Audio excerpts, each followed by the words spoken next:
Thailand के एक बाज़ार के विच घूम रहे हैं। बाज़ार भी कह सकते हो, पिंड कह सकते हो।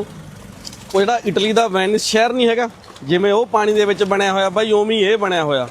चाहे तुसीं खाण पीण जाना, रेस्टोरेंट जाना है, बाथरूम जाना, स्कूल जाना, तो तुहानूं किश्ती दे विच ही बह के जाना पऊगा। आ देखो जिवें हुण मैं बैठा, ठीक आ, इधरले पासे 20 किश्तियां चल रही ने। लोग किश्तियां दे विच बह के जांदे ने एक थां तो दूजी थां दे उत्ते, जिवें अपने कश्मीर वाली डल लेक आ देखो, आ सारे फॉरनर घूमण आए हुए ने। सब तरह दी दुकानां तुहानूं आ देखो, बड़े बड़े इधरले पासे गमले जे विकी जांदे ने। ये भी भाई मार्केट इत्थे ही बनी हुई आ।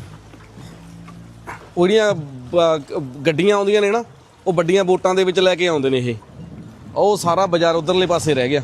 ਤੇ ਇਸ ਪਿੰਡ ਦਾ ਇਸ ਜਗ੍ਹਾ ਤੋਂ ਸਟਾਰਟਿੰਗ ਪੁਆਇੰਟ ਆ ਜਿੱਥੇ ਆਪਾਂ ਹੁਣ ਫਿਰਦੇ ਆ। ਉਹ ਤਾਂ ਟੰਗੀਆਂ ਹੋਈਆਂ ਨੇ ਬੋਟਾਂ। ਚਲੋ ਜੀ।